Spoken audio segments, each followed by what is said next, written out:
Welcome to The Culture Bit, the show where I talk about ordinals and runes. No, I'm just kidding. None of that nonsense here. Sorry, David Bailey. But what we do talk about are fun Bitcoin things here, such as number go up and the latest and greatest in clown world. I'm your host, Allen Helm, resident pleb here at Bitcoin Magazine. Recently let out from the depths of corporate email hell because Mike Germano says we need video content, so you're stuck with me. So please make sure to like, subscribe, hit that notification bell so that you never miss a Culture Bit. And so before we get into today's contents, I think it's important to address, the elephant in the room. On Saturday, there was an assassination attempt on President Trump's life. And the contents of today's episode focus heavily on Trump and his stances and views on Bitcoin. I think it's important to state a couple of things. It's important to state that there is no room for political violence in our country, especially as the leader of the free world.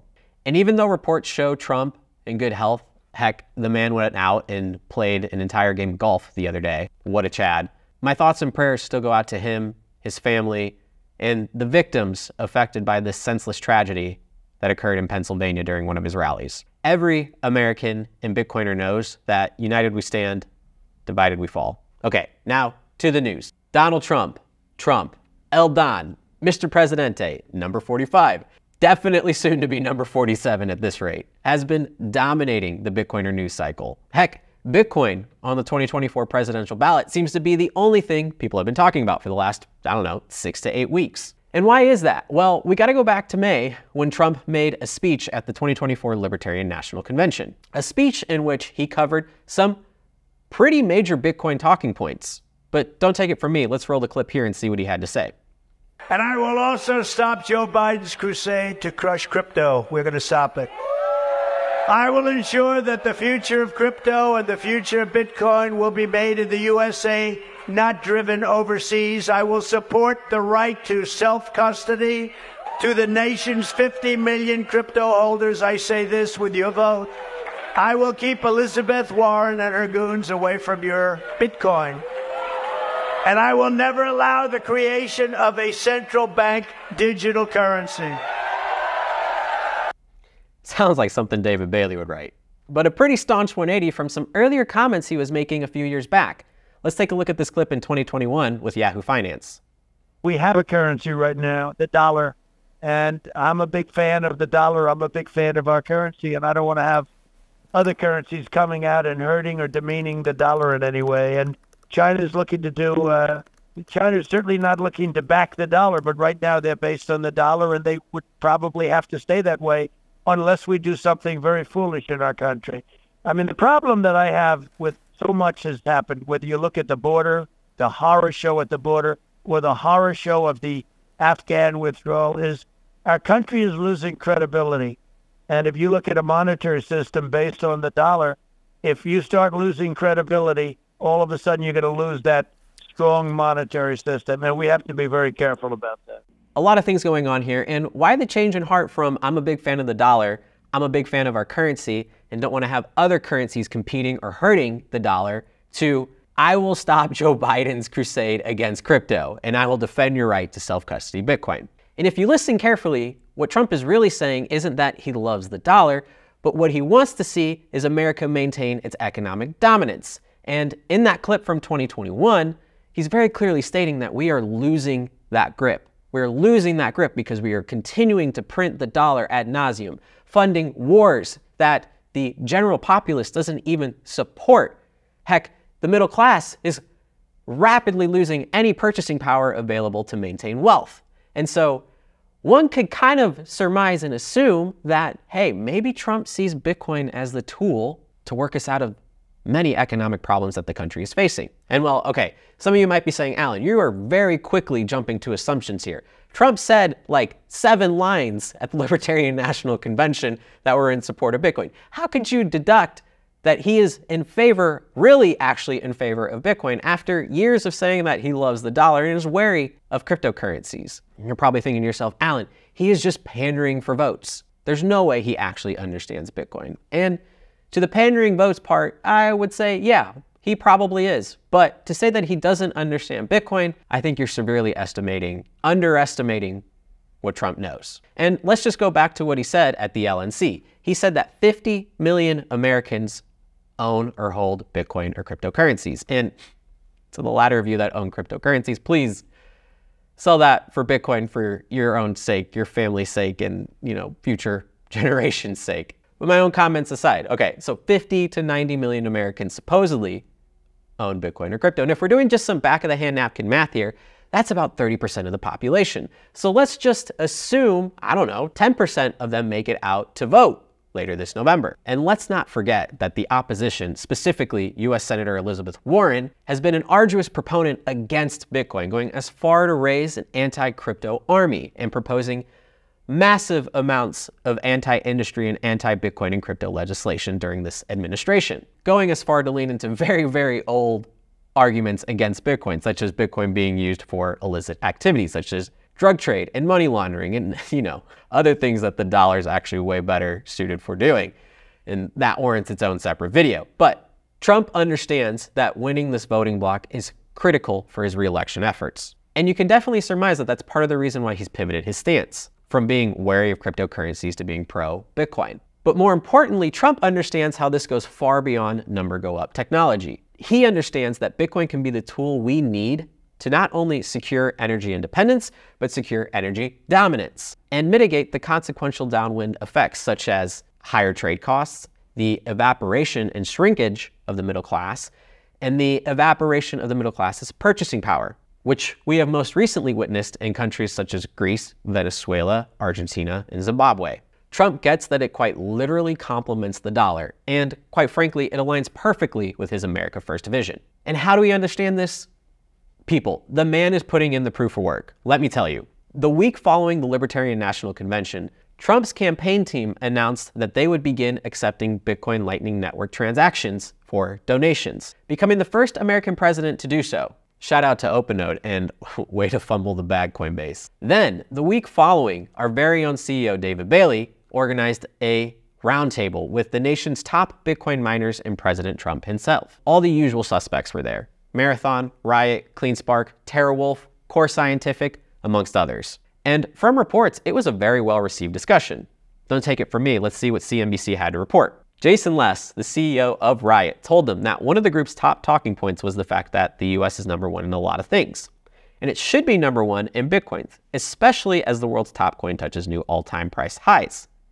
And let's just clarify, Bitcoin's way more than just the top coin. It has literally been the best performing asset of the last decade. My own comments aside, Senator Bill Hagerty of Tennessee, who was also in attendance, described the roundtable as a free-flowing and wide-ranging discussion on Bitcoin energy, job creation, and the push to beat China in the artificial intelligence arms race. The article goes on, many agreed that the former president was collaborative, had well-informed questions, and seemed genuinely interested in how Bitcoin miners could help solve America's energy deficit problem.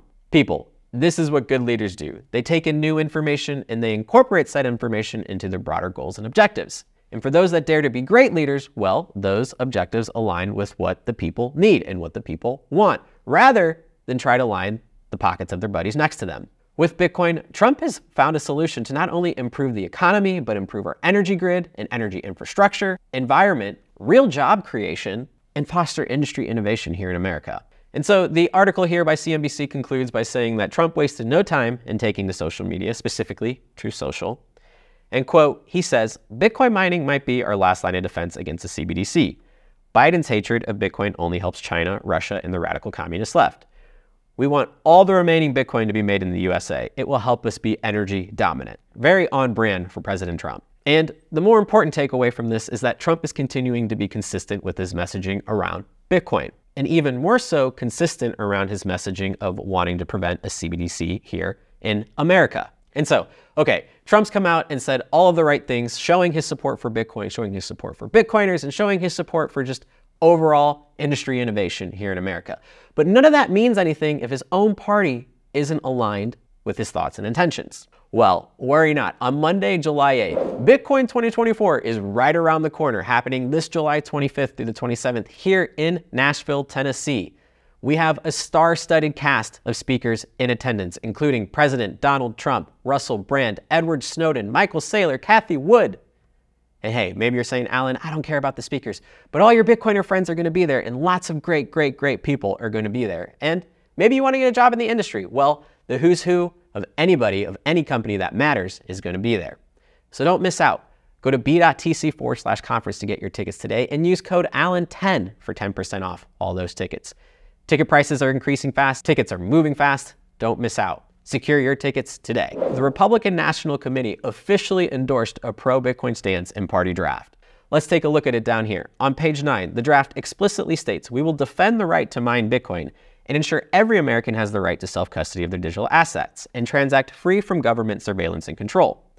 Additionally, it promises to end what it calls the Democrats' unlawful and un-American crypto crackdown and opposes the creation of a central bank digital currency. And then according to The Hill, the platform committee was overwhelmingly in support. And so, okay, we're seeing Trump's in alignment, the Republicans are in alignment. What more could they possibly do to come out in support of Bitcoin? Well, let me tell you. On Wednesday, July 10th, the organizers of Bitcoin 2024 announced that President Trump will be speaking at Bitcoin 2024 later this July in Nashville. For the first time ever, a US president will be speaking at a Bitcoin event. Folks, if you want to know what gradually then suddenly feels like, I mean, this is it. We're going straight to the top. The executive office, the leader of the free world, is coming out in support behind Bitcoin. And it's clear that industry players couldn't be more bullish over Trump's embrace of Bitcoin. But what did the Dems think? Had they doubled down on their anti-crypto stance? Well, in short, actually no. In fact, once they saw the massive amount of positive feedback Trump and his campaign were receiving, not only in support, but also in Bitcoin donations, well, they began accepting their own Bitcoin donations. And even went as far to organize their own crypto, notice I said the word crypto, roundtable to discuss pro-crypto policy, disgusting. And you guessed it, what was the main topic of conversation? How to maintain industry innovation, specifically crypto innovation here in the US. Except guess who was missing from that meeting? You guessed it, Bitcoin miners. And let's just take a look at the list of attendees here. Eleanor Tourette on X. Here's the list of attendees present at today's roundtable meeting. Representative Ro Khanna, the Democrat organizer of this roundtable. Senator Kristen Gillibrand, another Democrat, and credit where credit's due. She's been a very good supporter and proponent of Bitcoin. We have a Biden senior advisor. We've got Bitcoiner Mark Cuban.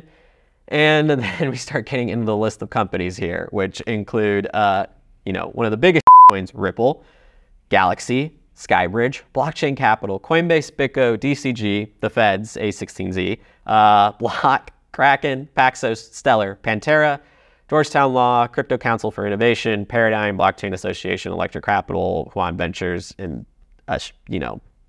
Uniswap, disgusting, and the king of stablecoins, or, contender of stablecoins and potential CBDC, Circle. So the very noticeable absence of miners from this crypto roundtable begs the question, why? Why were they missing? Is it as simple as not understanding the difference between Bitcoin and crypto? Or is it something more nefarious? Next to users and node runners, miners are a quintessential part of the network in keeping Bitcoin decentralized and running. Just like the three branches of government, node runners, users, and Bitcoin miners are a quintessential part for keeping Bitcoin decentralized and maintaining a balance of power. And not to mention that miners are one of the most innovative technologies to capture wasted energy, an issue that you think the Democrats would want to get behind. So then one has to assume, is this out of spite for the miners meeting exclusively with Trump? Or is it something more nefarious to co-opt Bitcoin into government control? And so, all right, you might be saying, Alan, you're wearing a tinfoil hat here. Pump the brakes. Okay, and for those of you still giving the Biden administration the benefit of the doubt,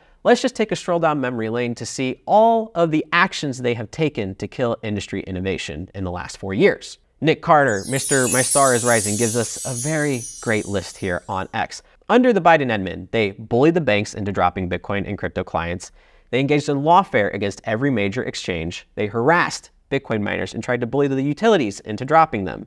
They forced a great number of high-quality projects abroad, rest in peace IBEX. They blackballed the Bitcoin ETF until the court forced approval. They refused to let the banks touch Bitcoin and crypto, and then they vetoed the overturn of that rule when Congress protested. And the list continues to go on with a number of other problems. And he concludes the tweet by saying, and they had the absolute temerity to think that we're going to donate crypto to the campaign. To which I say, who cares about donations to the campaign? Do the Democrats actually think that we're going to see this policy pivot as genuine and not a decision out of fear of losing a very big voter base? The signal here is clear. Trump gets it. Biden is forced to get it. Who do you think is going to make the most of this opportunity if elected into office?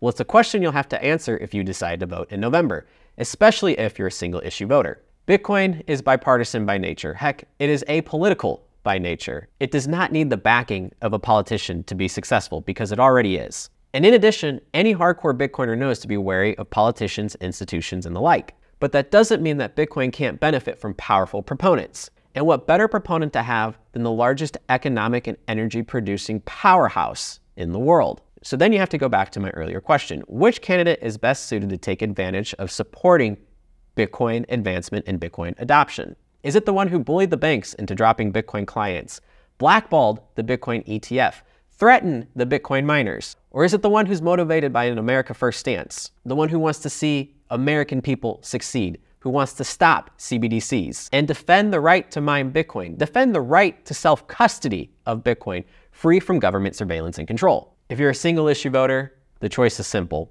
It's Trump. Let's make Bitcoin great. Thank you for watching today's episode. If you liked what you saw, please hit that like button, drop a comment down below, hit subscribe, and hit that notification bell so that you never miss a culture bit. I'm your host, Allen Helm, signing off, and I will see you next week.